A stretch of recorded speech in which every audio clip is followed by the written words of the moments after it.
Shalom untuk kita semua, semoga kita dalam keadaan sehat dan dalam perlindungan Tuhan.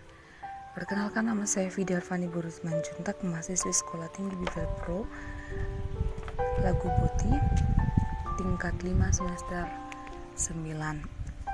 Yang menjadi ayat renungan kita pada hari ini tertulis di dalam Filipi 4 ayat 6. Beginilah firman Tuhan.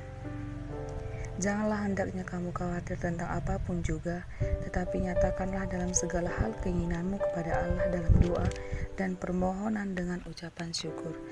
Janganlah hendaknya kamu khawatir tentang apapun juga, tetapi nyatakanlah dalam segala hal keinginanmu kepada Allah dalam doa dan permohonan dengan ucapan syukur.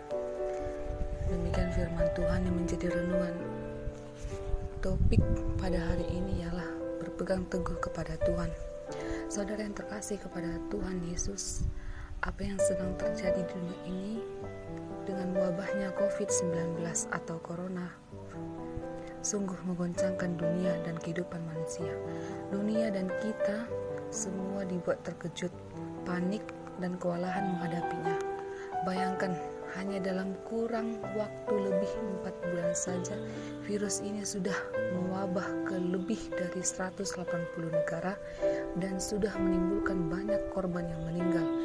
Dan yang menjadi korbannya tidak pandang bulu, baik yang muda, tua, bahkan bukan orang biasa atau sederhana, tetapi pemimpin negara, politikus, dokter dan tenaga medis, artis dan kaum selebriti, bahkan pendeta sekalipun menjadi korban dari coronavirus. Saudara yang terkasih dalam Yesus Kristus, ketika masa sulit dan kesusahan menimpa hidup manusia, wajar kalau muncul kekhawatiran dan ketakutan. Ada perbedaan antara kekhawatiran dan ketakutan.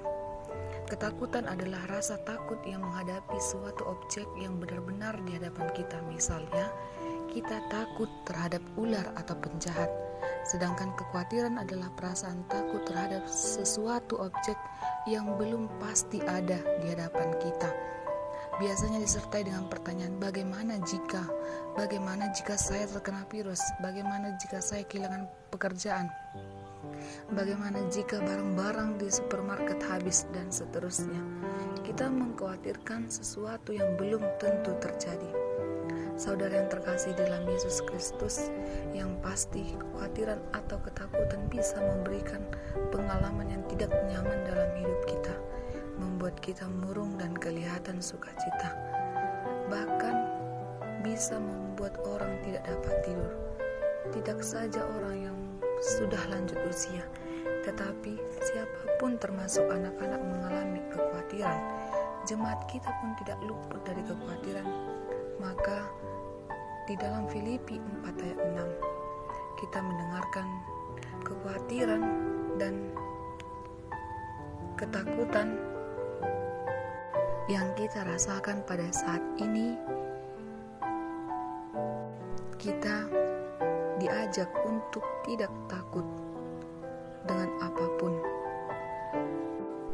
Saudara yang terkasih dalam Yesus Kristus, Tuhan Yesus sendiri sebagai manusia pun ketika hidup di dunia pernah mengalami kekhawatiran dan ketakutan. Ia tahu bahwa ia harus menempuh jalan salib atau kematian. Kita tahu dalam pergumulannya di Taman Getsemani, Tuhan Yesus harus berjuang dengan kekhawatiran dan menghadapi ketakutan. Dalam Matius 26 ayat 38 dikatakan, hatiku sangat sedih seperti mau mati rasanya. Ini menunjukkan bahwa Tuhan Yesus pun berjuang dengan kekhawatiran dan ketakutan yang ia hadapi.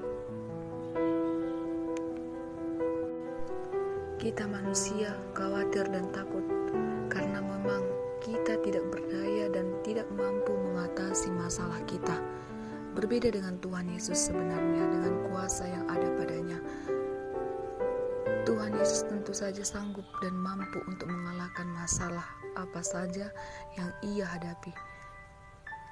Melalui nats ini, kita diajak untuk tidak khawatir tentang apapun juga.